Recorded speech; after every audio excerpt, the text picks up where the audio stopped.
Tony Saca, candidato presidencial del Movimiento Unidad, presentó el pasado 15 de agosto, acompañado por representantes de los partidos PCN, PDC y Gana, las 24 propuestas que constituyen su plan de gobierno Avanza País, un programa que ha señalado está orientado en potenciar el desarrollo económico y social que El Salvador tanto necesita. Dentro de sus propuestas de campaña se encuentran, por un lado, la continuidad de una serie de medidas iniciadas durante su gestión, como la Red FOSalud, los Megatec y estrategias como el Plan 2021 en educación.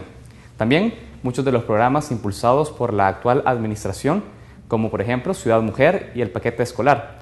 Así como una tercera pata de ese banco anunció el impulso de nuevas iniciativas, como la creación de un viceministerio de Agricultura y Ganadería o la transformación del FISDL en el Ministerio de Desarrollo Social.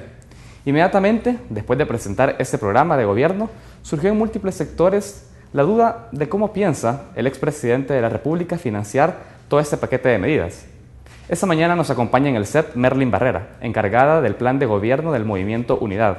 Con ella conoceremos en detalle las propuestas de este programa de gobierno, así como las motivaciones y el fundamento que hay detrás de estas promesas.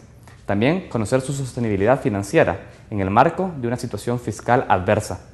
Soy Saúl Hernández Alfaro, bienvenidos a Francamente.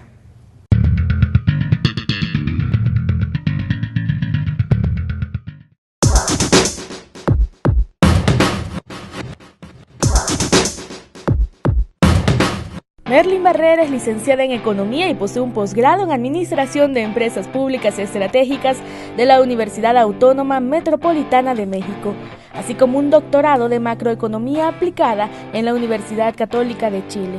Hasta 1995 fue directora general de Políticas Económicas y Sociales del desaparecido Ministerio de Planificación y Coordinación del Desarrollo Económico y Social. Posteriormente pasó al frente de la Dirección General de Promoción y Relaciones Económicas del Ministerio de Relaciones Exteriores. Ha sido consultora para organismos internacionales como la CEPAL, USAID, UNESCO y CEMPROMIPE, y con organizaciones nacionales como CONAMIPE, COEXPOR, ASI y Camagro. Saltó a la palestra política en febrero de este año cuando el candidato a la presidencia, Antonio Saca, la nombró coordinadora del equipo de plan de gobierno de la coalición Unidad, Avanza El Salvador, que fue presentado la semana pasada por el expresidente.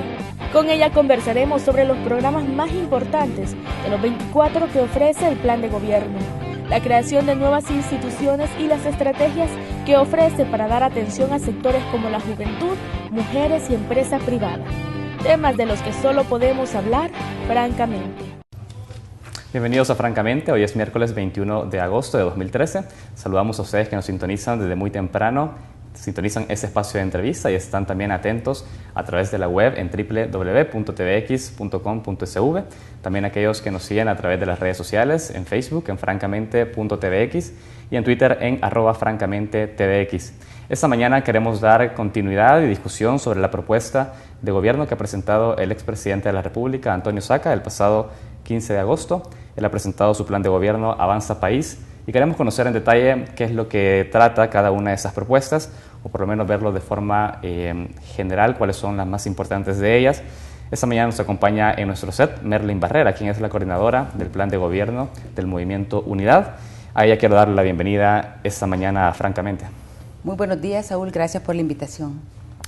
Merlin, yo quisiera que usted primero nos comience contando un poco de cómo se llega finalmente a 24 propuestas. Sabemos que ha sido un proceso que inició unos meses atrás. Son 24 propuestas concretas. Quiero que me comente cómo fue ese proceso para llegar finalmente a estas. Quizás antes de comentarle cómo llegamos al resultado final que presentamos el pasado 15 a la Nación, quizás vale la pena aclarar que no son 24 propuestas únicamente, es todo un plan de gobierno con muy buena integralidad, coordinación de políticas en diferentes áreas, y el 15 lo que tratamos de mostrarle a la Nación fueron 24 de los grandes programas que vamos a ejecutar y que de alguna manera tocan a los sectores más sensibles del país, pero por supuesto que hay muchísimo más en el plan de gobierno. Eso quizás me gustaría comentarlo.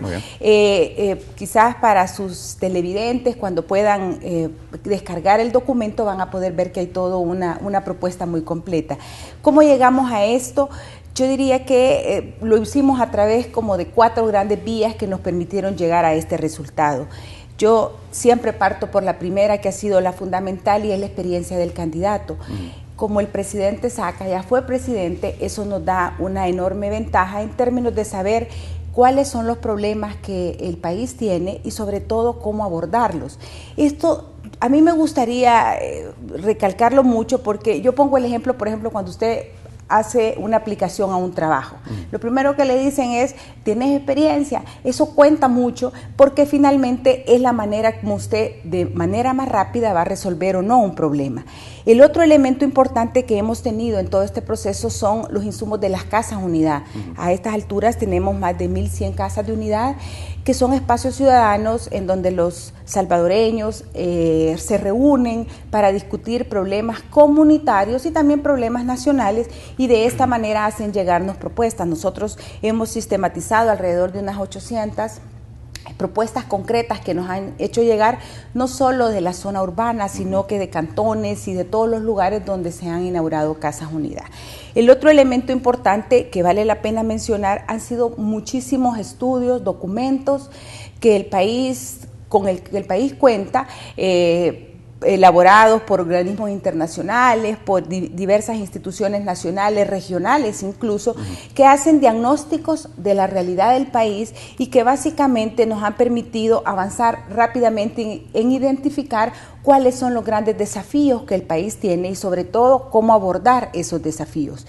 Yo quiero decir que de estos documentos una de las grandes resultados que tuvimos fueron algo que nosotros le llamamos lecciones aprendidas, porque uno lee un documento para decir qué es lo bueno, qué es lo malo, qué es lo que tengo que corregir de todos esos programas, proyectos que se han desarrollado en el país y que han dejado buena experiencia, digamos, sobre todo para la población salvadoreña.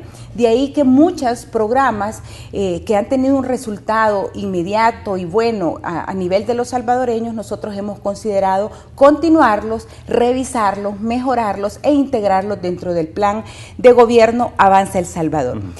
Finalmente, quiero mencionar que el último de los elementos que ha sido fundamental son cientos de reuniones que hemos tenido con organizaciones gremiales, agropecuarias, cafetaleros, exportadores, industriales, profesionales, enfermeros, doctores, en fin, una cantidad innumerable de gente que se ha acercado, que nos ha transmitido sus propuestas, bien, que nos manifiesta también sus necesidades, y todos estos elementos es lo que hemos integrado en este documento que hoy presentamos a la Nación. A ver, ¿y usted qué encuentra cuando hace la consulta a nivel territorial, con las casas unidad, con ese tipo de entrevistas que usted ha dicho, o más bien reuniones con distintos gremios, encuentra que hay satisfacción respecto a lo que se ha impulsado a partir de ese gobierno? ¿Y es que es a partir de necesario, digamos, continuarlo en un futuro gobierno del expresidente Saca, o encuentra que es necesario hacer una reforma totalmente estructural de lo que ha impulsado este gobierno? Mire, yo creo que hay muchos buenos programas, ¿verdad? Creo que hay también muchas cosas que mejorar. Creo que hay que entender que la economía es dinámica. La situación nacional se mueve en un contexto internacional complejo, altamente cambiante, y por lo tanto lo que en un momento puede ser un proyecto que se diseña de una manera debe de ser ajustado en el camino. Nosotros hemos visualizado muy buenos programas que esta administración ha impulsado, Ciudad Mujer, los uniformes escolares, que nos parece que han contribuido precisamente a que los niños digamos, aumenten o haya aumentado la matrícula en las escuelas. Sin embargo, al revisar lo que nosotros le llamamos la permanencia de los niños en las escuelas, vemos que ahí todavía queda mucho por hacer. Al revisar la calidad en cuanto a la educación, pensamos que esa medida es buena, contribuye en buena parte a la matrícula, pero hay que trabajar otros temas. Creo que eso es parte de esa revisión que hemos hecho, y por supuesto, no solo en esta administración, ya el presidente Saca lo mencionaba, el programa FOSalud, que lo retoma también esta administración, es un programa muy bueno porque permite tener un servicio de salud en aquellas zonas donde realmente anteriormente era imposible que una ambulancia pudiera llegar. Entonces creo que son programas que vale la pena darle la continuidad continuidad necesaria. Ahora, Merlin, usted mencionaba en el tema de educación el aspecto de, bueno, se retoman también aspectos que ha impulsado este gobierno como el paquete escolar, se ve como con ojos positivos, aún hace falta continuar, dice usted, para poder mantener la matrícula de muchos niños acá. Yo, por ejemplo, a mí me gustaría saber si con un futuro gobierno del expresidente Saca piensan mantenerse reformas que se han hecho de carácter estructural, como por ejemplo un programa de escuela inclusiva de tiempo pleno, que son programas que se han demostrado también podrían estar contribuyendo a que los chicos tengan permanencia en la matrícula y tengan también el desarrollo de otras aptitudes, porque escuchaba en la presentación que él hablaba, por ejemplo, del Megatec, o sea, continuar con ese tipo de propuestas. ¿Hay una noción de continuar específicamente con el plan de escuela inclusiva de tiempo pleno, por ejemplo? Yo creo que cuando estamos elaborando un plan de gobierno, Saúl, uno tiene que ver dos dimensiones de la situación. Por un lado, lo que el país necesita y las necesidades que aprietan a todos los salvadoreños, y por otro lado, lo que la caja nos permite hacer, ¿verdad? Correcto. Hemos revisado detenidamente, partida por partida, el presupuesto general de la nación y me imagino que usted me lo va a preguntar en unos momentos, cómo vemos la parte de la situación fiscal, que es muy compleja. A nosotros nos parece que este programa de escuela a tiempo pleno requiere una cantidad de recursos bastante grandes. Yo no sé hasta dónde ese programa pueda ser sostenible en el tiempo, y eso es algo que nosotros por eso somos muy prudentes en no considerarlo hoy por hoy. Sin embargo, en su momento, cuando el gobierno del presidente Saca, este nuevo gobierno, llegue al Ejecutivo y evalúe la disponibilidad, pues todas las buenas acciones ahí habrá que continuarlas, ¿verdad? Ahora, entiendo que no está dentro de las prioridades para continuarlo en un futuro gobierno del expresidente Saca, porque han hecho un diagnóstico que no da resultados esperados. No. Lo que quiero decir es que la disponibilidad financiera para echar a andar a nivel nacional un programa como este es muy alta, o sea, requiere de muchos recursos. ¿Y los resultados que ha arrojado, cómo lo ve? Lo que pasa es que en realidad apenas está iniciando, ¿verdad? No existen resultados todavía, entonces necesitamos ver cuál es la evaluación que se ha hecho. Yo no conozco experiencias, hemos revisado, y yo no conozco si este modelo ya ha sido implementado en otro país y cuáles han sido los resultados. Nosotros partimos mucho de que hay que acortar distancias revisando lo que ya se hizo para ver qué resultados ha dado. Creo que hay que aprender de la experiencia y eso es parte de la común denominador que nosotros utilizamos en el análisis de todo este tipo de acciones. Cuando usted me dice que no es sostenible financieramente en el tiempo, entiendo tampoco que es decir, por ahí la prioridad a la educación que va a tener el futuro gobierno del expresidente Saca tendría la particularidad de aumentar el gasto en cuanto a la educación. En ese sentido, ¿no vendría más bien a priorizarla y mantener un programa de este tipo de características, o es porque no se tiene pensado aumentar más allá del presupuesto a la educación? Mire, es innegable que la apuesta a la educación es una necesidad vital en este país. O sea, nosotros queremos apoyar decididamente todo lo que tenga que contribuir a mejorar la educación. Y quizás ahí nosotros retomamos el esfuerzo del Plan 2021 que ya se hizo. Yo quiero recordarle a sus televidentes, Saúl, que en realidad el Plan 2021 no es un programa de exclusividad del presidente Saca. Sí. Fue todo un esfuerzo nacional donde los sectores se pusieron de acuerdo sobre las necesidades realmente de apostarle a la educación. Y en realidad es un excelente programa. Lo que nosotros estamos planteando a nivel de educación es retomar el Plan 2021, pero incluso agregarle algunos otros elementos que nos parece que son importantes. Y aquí me voy a permitir comentarle. En primer lugar, universalizar la educación. Todavía, hoy por hoy, hay un 14% de población salvadoreña que no sabe leer y escribir. Ese es uno de los objetivos del milenio, que vale la pena continuar, y nuestra apuesta en este gobierno futuro del presidente Saca es universalizar la educación, que no exista un salvadoreño que no pueda saber leer y escribir. La segunda gran componente que tiene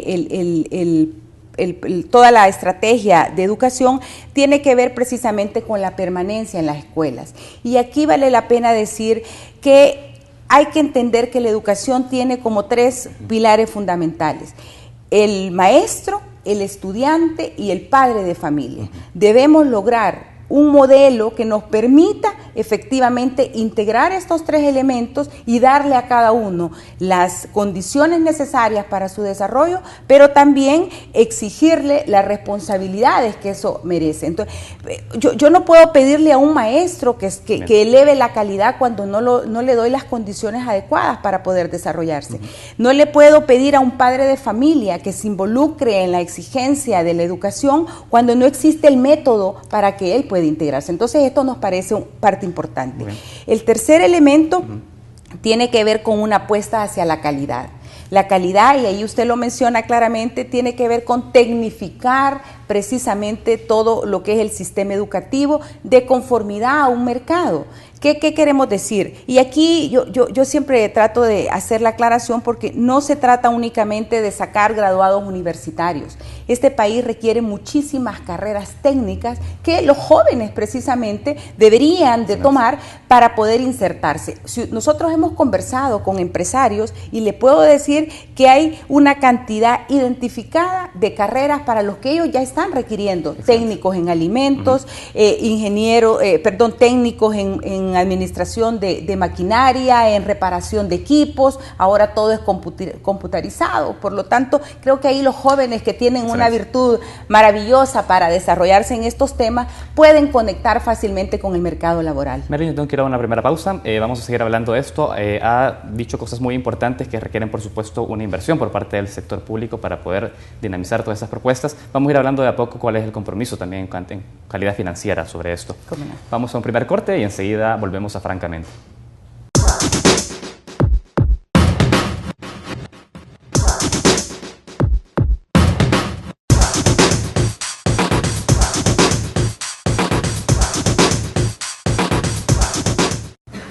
Continuamos en Francamente y esta mañana conversamos con Merlin Barrera. Ella es coordinadora del Plan de Gobierno del Movimiento Unidad. Esta mañana hablamos sobre las propuestas presentadas el pasado 15 de agosto por parte del expresidente Antonio Saca.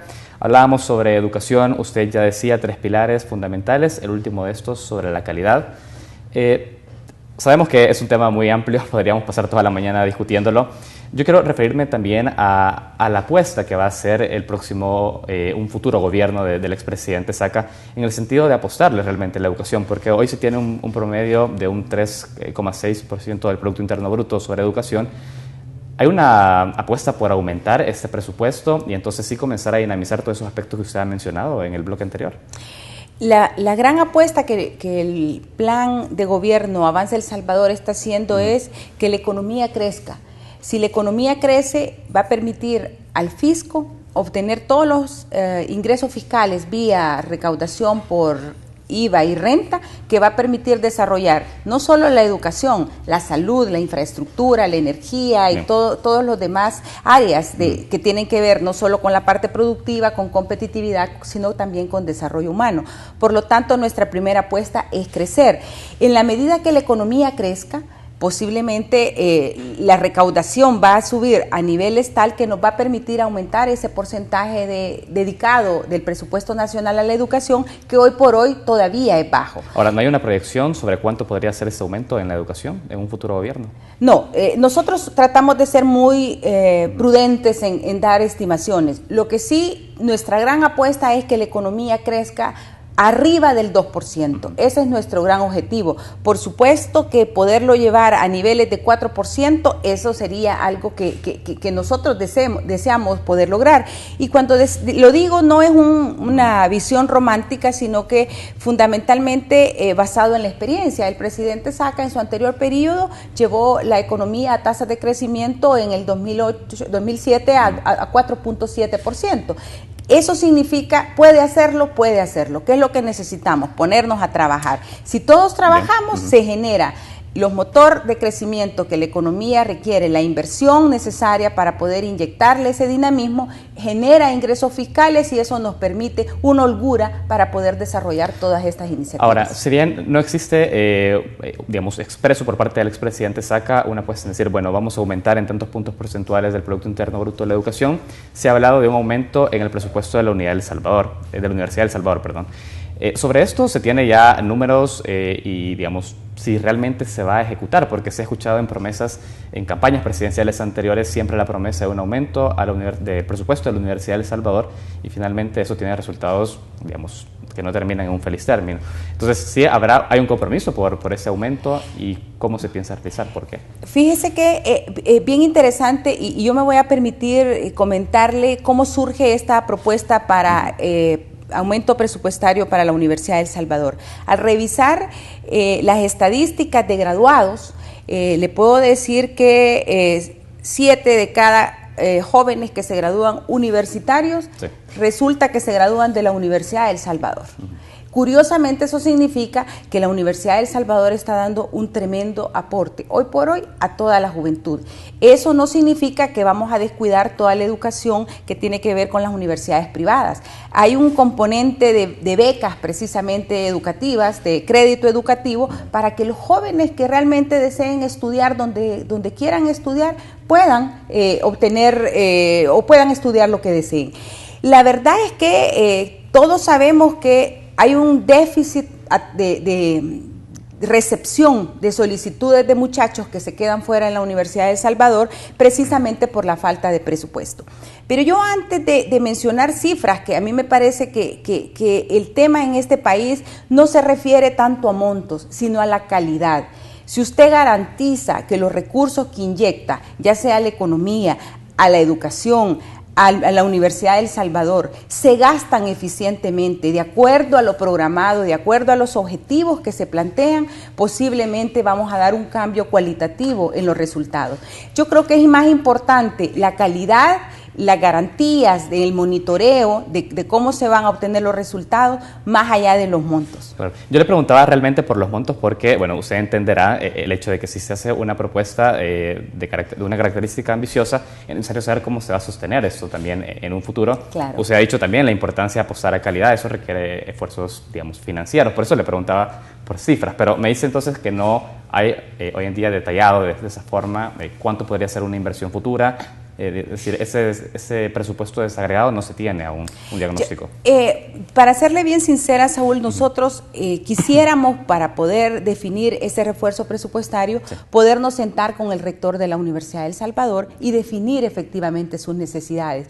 Yo creo que así debemos aprender a hacer las cosas. Si usted quiere planificar el país, si usted quiere de verdad dar un resultado, necesita sentarse con quien va a trabajar. Y por lo tanto nosotros, y aprovecho su espacio para decirle al rector que si él nos puede recibir y conversar efectivamente cuáles son las necesidades.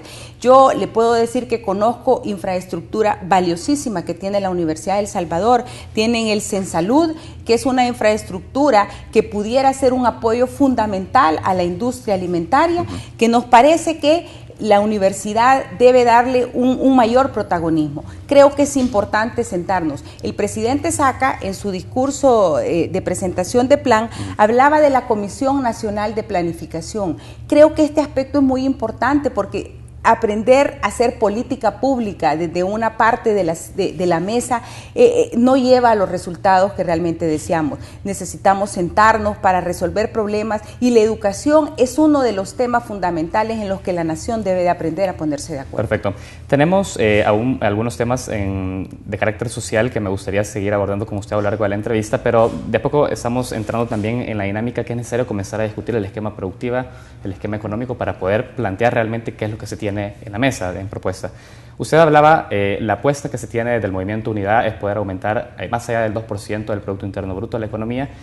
Es decir, me gustaría que nos explicara cómo se logrará llegar a este término, porque hemos tenido durante todo ese tiempo una economía que está, digamos, de alguna forma deprimida, no crece más allá de cifras muy bajas. Entonces, ¿cuál es la apuesta que se tiene para poder aumentar este 2%? Efectivamente, cuando uno revisa las estadísticas de crecimiento, se da cuenta que la tasa baja de crecimiento no es un problema exclusivo de los últimos años en el país, es una tendencia histórica.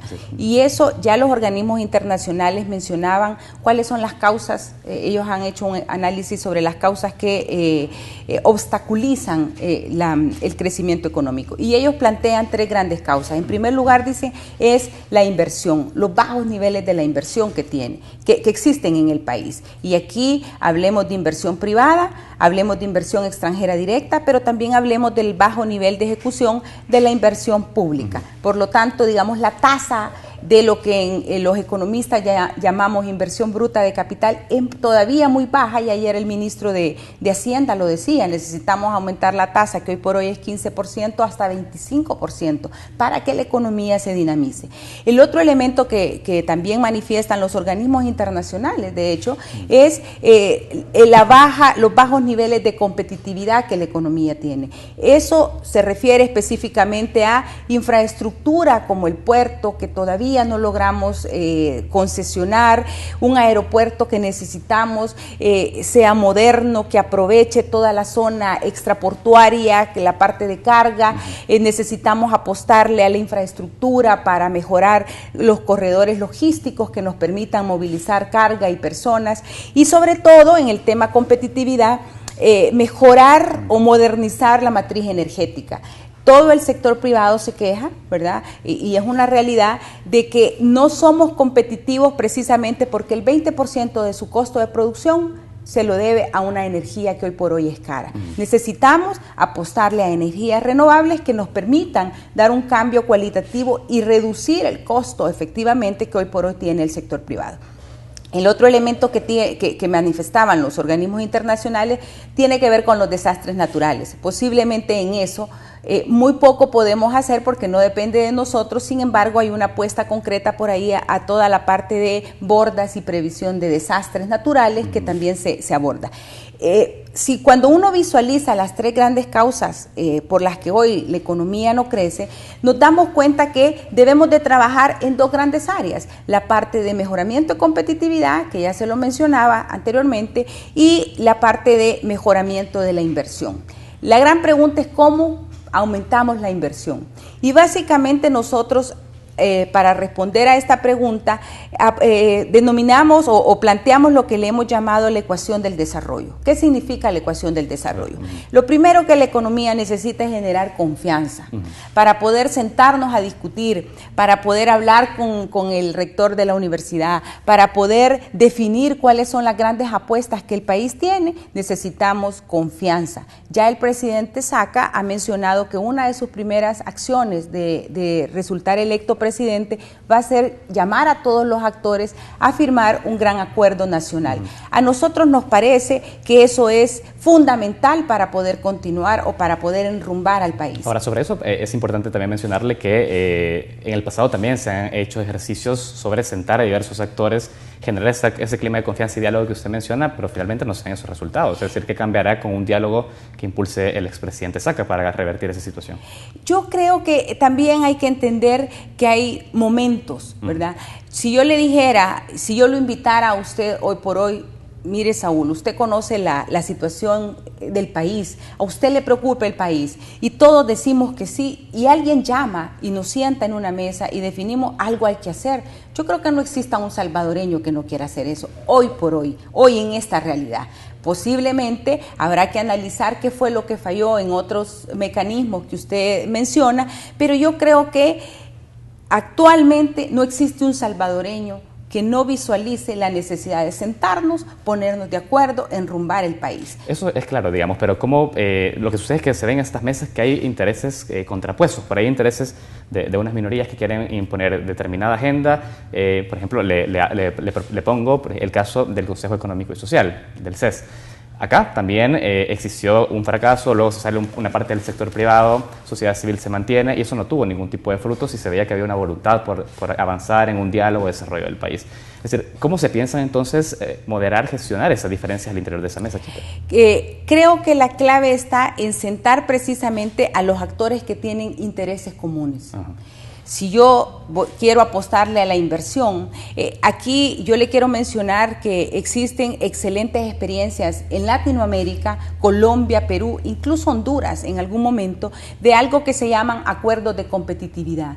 Esos acuerdos son mesas en donde se sientan los sectores involucrados para apostarle a determinados sectores. ¿Qué significa? Si nuestra apuesta es a la ganadería, y ojalá que nos dé tiempo de hablar un poquito más de la parte productiva, sí, pero si nuestra apuesta es a la ganadería, usted necesita sentar a los que tienen a los de las fincas que tienen las vacas, a los procesadores, a los que tienen el crédito, a la banca estatal, a la banca comercial, al director general de aduanas, a todos los que están involucrados en algún momento en generar las condiciones para que una apuesta sectorial efectivamente camine. Exacto. Eso es importante. Yo creo que es la identificación de actores involucrados es fundamental para poder llegar a un acuerdo. Pero si usted sienta a todo el mundo sin una agenda definida, es muy difícil que nos pongamos de acuerdo. Quiero seguir abordando ese tema en detalle. Me dicen que ya tengo que ir a un corte. Tenemos todavía espacio para seguir discutiéndolo, por supuesto, y tendremos más tiempo para entrar en otros detalles de la propuesta. Vamos a un siguiente corte y enseguida volvemos a Francamente.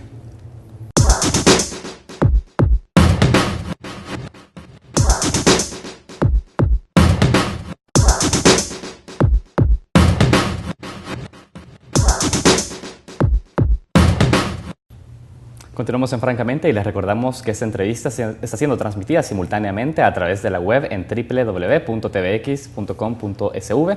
También les recordamos que las redes sociales se encuentran abiertas en Facebook en francamente.tvx y en Twitter en @francamentetvx. Merlin, yo quisiera seguir conversando con usted. Hablaba de la ecuación del desarrollo. Uno de sus pilares hablaba de la confianza también al sector privado para una mayor inversión. Hablaba esto de los espacios de diálogo. Antes de continuar, yo tengo también otra duda, porque recientemente salió de forma pública un artículo de Joaquín Villalobos en el que él decía, y bueno, Ana Guadalupe Martínez también, que forma parte del Partido Demócrata Cristiano, cuando estuvo en ese set, decía que acompañaba una propuesta del expresidente Saca porque era una propuesta encaminada a un combate a una oligarquía en el país.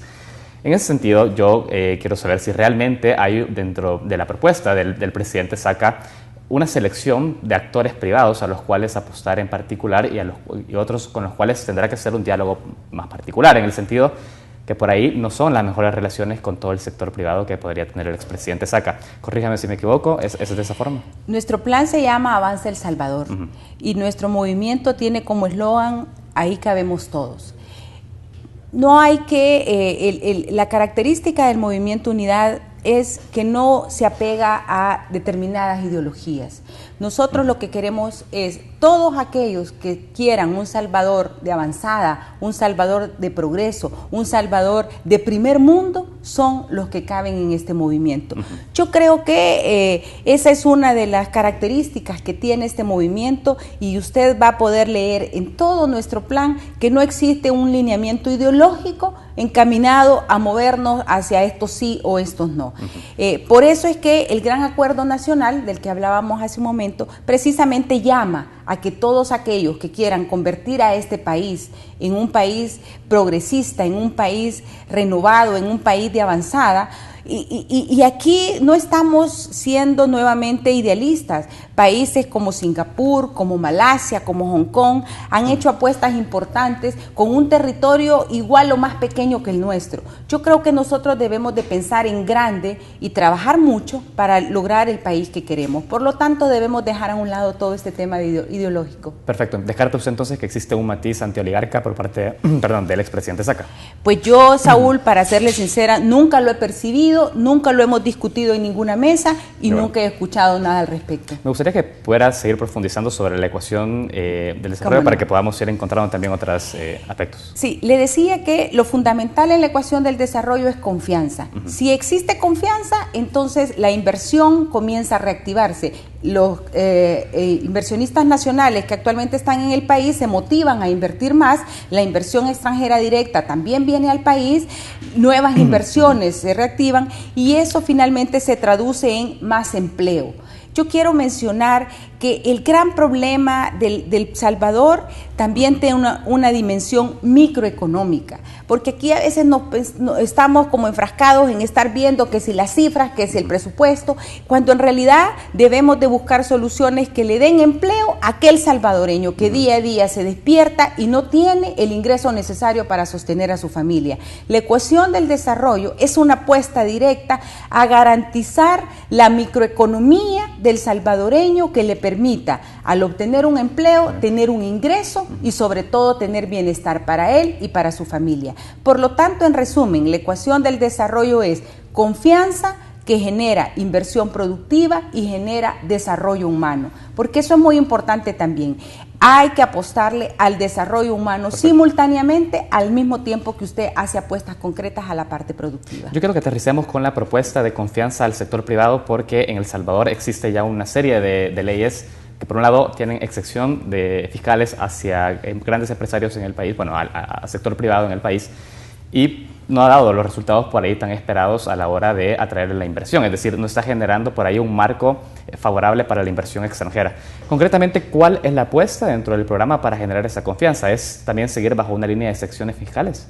No, la gran apuesta para generar inversión, en nuestro caso, se puede resumir en una frase: nosotros queremos convertir a El Salvador en un país de empresarios. Y cuando hablamos de empresarios, no solo nos referimos a aquel que puede invertir 10 millones de dólares. Nos estamos refiriendo a aquella persona, aquella señora que necesita $300 para poner un negocito, ¿verdad? En las discusiones teníamos que pueda ir a Morazán el fin de semana a traer queso y que pueda venderlo ahí en la colonia y comenzar a generar una fuente de ingreso. El empresariado no es exclusivo de la gran empresa. El empresariado, estamos hablando del micro, y por lo tanto uno de nuestros grandes instrumentos para transformar esa democratización de este concepto tiene que ver con el apoyo en el crédito a todo el sector productivo, y nuevamente a todo el sector productivo. ¿Eso genera confianza? No. Por eso decía, la confianza se genera sobre la base de un acuerdo, sobre la base de ponernos a discutir los grandes problemas y sobre la base de definir cuál es el rumbo que el país quiere. Cuando usted y yo nos ponemos de acuerdo sobre el país que queremos, entonces podemos definir qué es lo que hay que hacer. Es importante ponernos de acuerdo. Si yo le pregunto hoy por hoy, ¿cuál es la gran apuesta que el país tiene? ¿Cuáles son las grandes apuestas económicas que el país tiene? Nos cuesta trabajo decir, porque no vamos a ningún lado. Aquí le apostamos a todo y a poco. Creo que es importante decir, vamos a hacer una apuesta sobre el sector agrícola, sobre la ganadería, sobre el sector café, pero todos enfilados sobre el mismo objetivo. Eso genera confianza, sentarnos a conversar y definir lo que ambos queremos. Otra cosa que, hablando de la confianza, que por ahí usted ha hablado de las MIPYMES en específico, se habla del tema seguridad pública. En ese sentido, hay una también estrategia para poder garantizar ese combate a extorsiones, por ejemplo, que es una de las demandas que también expresa el sector de las MIPYMES. Hablemos ya de seguridad, específicamente orientada también a generar las condiciones para la inversión de las MIPYMES. ¿Cuál es la estrategia acá? Efectivamente, para generar confianza necesitamos, sobre la base, tener seguridad. Nuestra propuesta es un plan integral de seguridad pública que tiene básicamente 6 componentes. El primero tiene que ver con la prevención. La verdad es que tanto como el resultado final de la inseguridad pública hay que atacar también la causa de la inseguridad. Por lo tanto, todos los temas de prevención que eviten que nuevos jóvenes se vayan incorporando a estos grupos de pandillas y de delincuentes es importante. Y hay en la parte de juventud precisamente todo un programa encaminado sobre todo a la parte de prevención, y vale decir que aquí también el trabajo conjunto con la iglesia, las iglesias de distinta denominación, aprovechando el trabajo que ya han realizado y que lo hacen muy bien, es parte de nuestra estrategia para prevenir todo lo que tiene que ver con delincuencia. O sea, son prevenciones a partir de actividades de dispersión. Son prevenciones a través de generar el espacio y las oportunidades de empleo para que los muchachos no vean esto como una opción de futuro. Esos son básicamente el enfoque de la prevención. También estamos hablando de cuidar a la ciudadanía, proteger a la ciudadanía, al mismo tiempo que el tercer componente se llama combate a la delincuencia. Estos dos los menciono conjuntamente porque tienen que ver con una propuesta concreta que ha hecho el Movimiento de Unidad, o que plantea en su plan Avanza El Salvador, que tiene que ver con la división en la Policía Nacional Civil de la división territorial disuasiva. ¿De qué se trata esto? Se trata de colocar efectivos en las comunidades que puedan realizar esa labor de identificación de delincuentes y que puedan a su vez coordinar con otras instancias como la Fiscalía, la Policía Nacional Civil, el Ejército y las demás instancias gubernamentales y del Estado, que permitan atacar un problema como este. ¿Cuál es la diferencia? Hoy por hoy el problema es que cuando llegan los policías, ¿verdad?, a identificar a un delincuente y luego se van, la gente finalmente no se ve con la incentivada a decir esta persona es la que está cometiendo el delito, porque quien se queda con el problema es el salvadoreño en esa comunidad. Cuando usted tiene una división permanente a nivel territorial que puede identificar y que pueda darle la protección que la ciudadanía requiere, eso genera la confianza para que los salvadoreños mismos comiencen a decir es que los delincuentes están ahí, es que los pandilleros están trabajando en estas zonas, y eso nos permite tener un elemento disuasivo por la presencia policial. Ahora, porque lo que se requiere en este caso, Saúl, es recuperar territorio, ¿verdad? No es posible que podamos continuar diciendo este territorio es dominado por tal pandilla o este territorio es dominado por tal grupo. Eso no es posible en un Estado salvadoreño de avanzada. Necesitamos eliminar ese tipo de situaciones. Ahora, no entiendo, perdón, ¿cuál es la continuación? Una vez se identifica el pandillero, digamos, ¿cuál será la acción que tomará desde el sector público, desde las fuerzas digamos, públicas de seguridad sobre ellos? Es decir, ¿se les va a capturar? ¿Cuál es el seguimiento? Vale la pena decir que por eso se llama un plan integral, porque aquí uno de los componentes es la coordinación con las demás instancias. Hay que definir qué le toca a cada uno, ¿verdad? Y posiblemente la captura es algo que la identificación para la división disuasiva, la captura le toca a la Policía Nacional Civil porque ese es su rol, y obviamente el procesamiento de cada delincuente es las instancias como la parte judicial y la Fiscalía General. Creo que es importante conectar todas estas funciones de manera armónica, coordinada, con el mismo objetivo. Y eso es lo que quizás hace falta trabajarlo un poquito mejor. Excelente. Merlin, yo tengo que ir al último corte. Vamos a seguir hablando sobre seguridad. Tengo un par de preguntas más sobre esto y seguramente lo vamos a abordar más en detalle al volver. No. Vamos a nuestro último corte y enseguida regresamos a Francamente.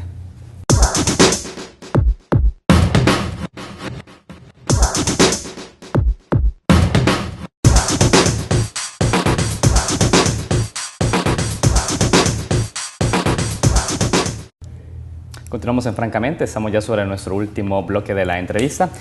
Yo necesito saber, en tema de seguridad, un tema específico que se estará preguntando, la población también en sus casas.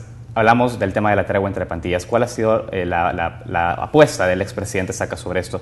¿Generará condiciones para que se mantenga una tregua entre pandillas? Muy brevemente, solo concluyo con los tres últimos componentes del plan de seguridad que no le mencioné. Y lo digo rápidamente. El tercer componente se llama protección a las víctimas, que nos parece muy importante. La rehabilitación para todos aquellos delincuentes que quieran convertirse nuevamente y reinsertarse, y precisamente el otro componente es crear condiciones para que se puedan reinsertar a la vida nacional de manera útil y tratando de eliminar todo su pasado. En relación a la tregua, muy brevemente le quiero decir, nuestro plan no contempla precisamente la tregua, porque la tregua no es un acuerdo con el Estado. Esto es un acuerdo entre pandillas. Nosotros visualizamos un aspecto que rescatamos de la tregua. Creo que ponerse de acuerdo entre ellos es un acto de voluntad de querer cambiar. Si ellos pueden trascender de esa tregua entre ellos y dar el salto a querer cambiar hacia la vida nacional, reinsertarse y querer participar, creo que eso nosotros es lo que aplaudimos de este proceso de tregua. En lo que resta, no podemos reducir una política integral de seguridad como la que le estamos planteando exclusivamente a una acción como esta. ¿Se reconoce el hecho de la disminución de homicidios debe continuar a partir de una estrategia de este tipo? Mire, por supuesto, yo creo que, y yo siempre lo digo, la tregua beneficia a una mamá que ya no llora, a una esposa que ya no llora, a unos hijos que se quedan sin padre o sin madre. Por supuesto que es importante desde el punto de vista no solo de país y de indicador, sino que desde el punto de vista cristiano y humano. Claro. Pero vale la pena decir que una política integral de seguridad no debe reducirse únicamente a esa acción. Ahora, usted decía en el último eje de esta estrategia de seguridad, el aspecto de la rehabilitación, hablaba también en este sentido, se apoyará, digamos, se ve con buenos ojos el hecho de que se pongan de acuerdo entre ellos. Ahora es importante que se inserten a la vida productiva. Ahora, estas condiciones las genera el Estado, ¿no? Es así, porque tiene que generar las condiciones de empleo, de salud, de educación, de vivienda, demás. Sí. Hablemos entonces también de esto, porque tengo entendido que además de generar esas condiciones, que para una reinserción plena, hablamos también de incorporar nuevos agentes policiales a este combate de las unidades disuasivas en los territorios. Hablaba de llegar hasta unos 40.000 elementos policiales, si no mal me equivoco. Entonces, ¿cómo se financia todo esto? Hablemos ya de ese aspecto de financiamiento para poder tener esos recursos y poder apostarle orientado a este tema. Qué bueno que me permite aclarar este punto. En primer lugar, ya lo mencionaba hace un momento, tiene que ver con aumentar el crecimiento económico. Actualmente, la economía a diciembre de 2012 cerró a 1.6% de crecimiento. Eso genera más o menos unos ingresos provenientes fiscales de 3.700, una proyección de 3.900 millones de dólares en el año. Si la economía crece, y nuestra meta es que crezca a niveles arriba de 2%, eso nos genera mayores ingresos. Nosotros hemos hecho estimaciones que si la economía llega a 2% de crecimiento, eso nos puede generar fácil 500 millones de dólares adicionales en concepto de recaudación proveniente de IVA y renta sin aumentar tasa. Esa es la primera. La segunda tiene que ver con lo que nosotros le llamamos redireccionamiento de una cartera importante de préstamos con organismos multilaterales que ya está disponible en el país. Vale la pena mencionar que una revisión que hicimos de la disponibilidad de recursos de préstamos aprobados y que en este momento algunos están en ejecución, otros están cumpliendo lo que se llama condiciones previas, más o menos nos da una disponibilidad a junio de 2013 de 2.000 millones de dólares. Si nosotros estimamos que hay una efectiva ejecución presupuestaria a nivel gubernamental y que en este año que falta hasta el 1 de junio se gastara la mitad de esos recursos, nosotros podemos iniciar con esos fondos que ya están disponibles, más o menos con un monto de alrededor de 1.052 millones de dólares, con los que podemos iniciar. Vale la pena también decir en este tema que los préstamos están destinados a los rubros que son las grandes apuestas que Avanza El Salvador hace: el sector agropecuario, la vivienda, la educación, la seguridad, mejoramiento de la competitividad nacional, etcétera. Entonces, no se trata ni de endeudar más al país, ni de cambiar el destino de estos recursos, sino que de hacer lo que nosotros le llamamos un gasto inteligente de esos recursos. El otro elemento tiene que ver con la reducción del gasto. Yo creo que es innegable que hay un exceso de gasto corriente no productivo en el Estado que debe reducirse. ¿En dónde está ese gasto excesivo? Por ejemplo, ahí nuevamente la creatividad es el elemento fundamental. Gasto en energía, gasto en combustible, gasto en funciones que son duplicadas o triplicadas por algunos funcionarios. Por lo tanto, es importante reorientar hacia hacer una eficiencia en la gestión gubernamental. ¿Habla también de un recorte entonces de funcionarios o empleos públicos? No estamos hablando de recorte. Estamos hablando de garantizar que las funciones que le corresponden al Estado se dignifiquen y que estos a su vez puedan hacer lo que les corresponde.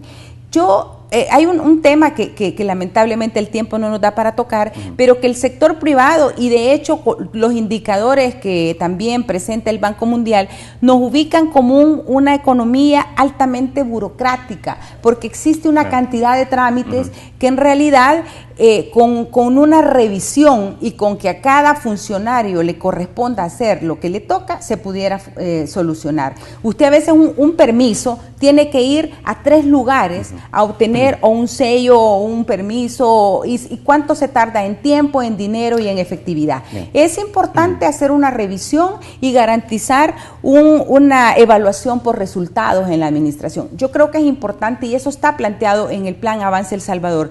Debemos de tener un nuevo modelo de gestión gubernamental y está planteado ahí. Perfecto. Porque que no se trata de que vamos a quitar a la gente, sino que devolverle la dignificación al servidor público para que se convierta en un verdadero facilitador del proceso productivo. Merlin, yo identifico en la propuesta que usted nos hace esa mañana, que nos está presentando, una debilidad acá, y es el hecho que está planificado todo este proyecto en base a una proyección óptima del crecimiento del país, sin tener en cuenta cuáles han sido las condiciones, la tendencia de los últimos años. Me da la idea de que de no llegar a un óptimo de un crecimiento del 2%, todas las propuestas que ustedes han planteado esta mañana podrían no hacerse efectivas en un futuro gobierno del expresidente Saca.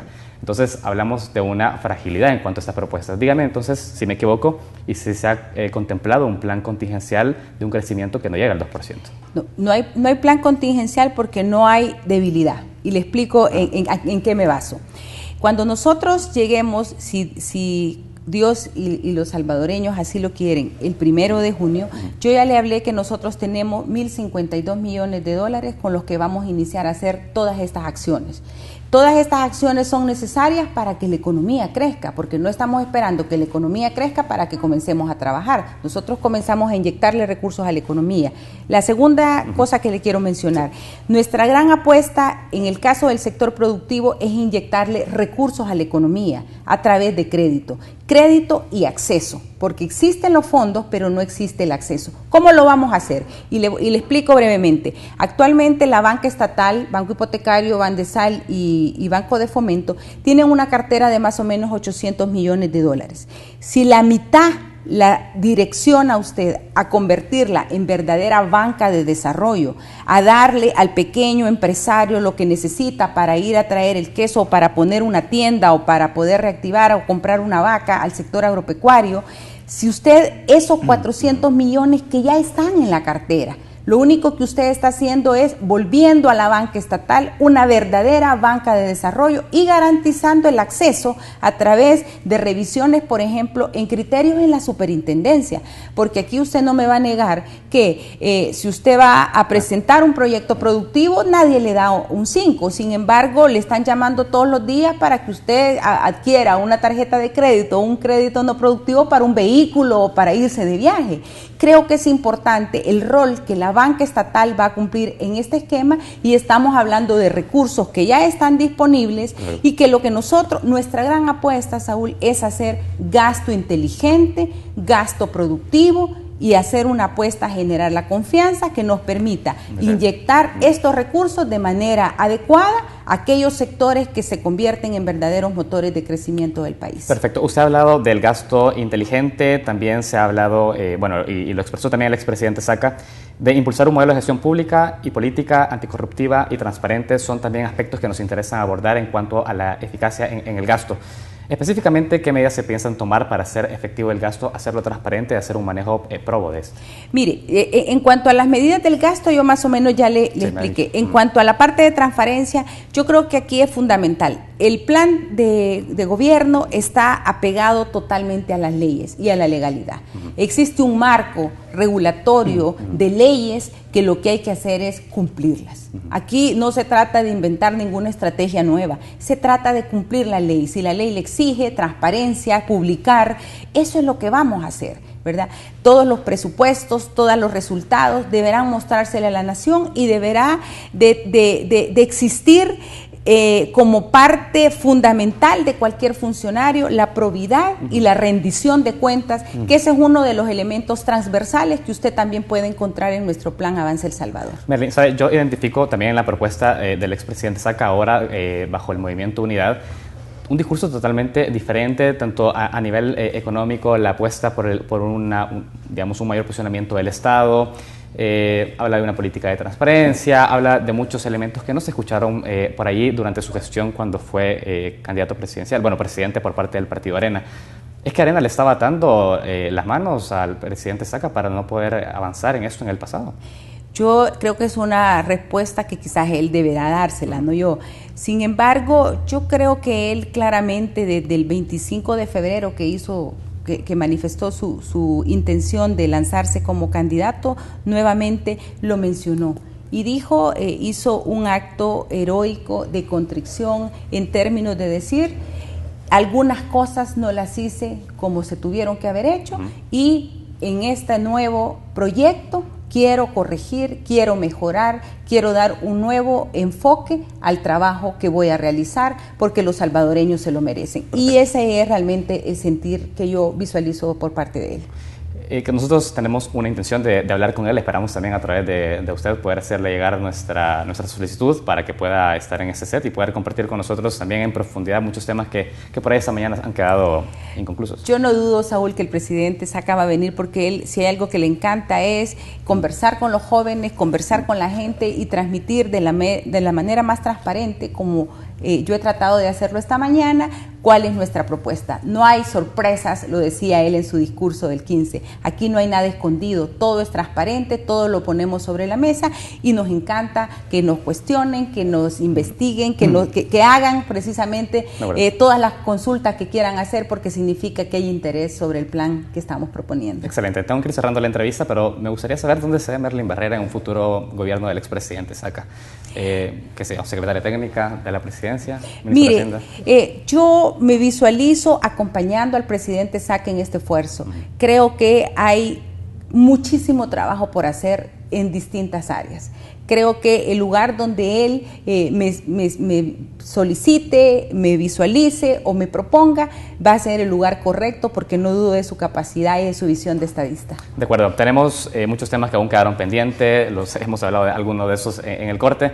Esperamos también que usted pueda acompañarnos nuevamente y también está abierta la invitación al expresidente Saca para que nos acompañe. Con gusto, Saúl. Va a ser un placer estar nuevamente. Muchísimas encantada. Gracias. Gracias a ustedes también que nos acompañaron durante esta mañana. Les recordamos que esta entrevista viene en reprise a las 11 de la noche y también estará cargada en nuestro canal de YouTube. Les invitamos a seguir en sintonía de la programación de Canal TDX. Muchas gracias.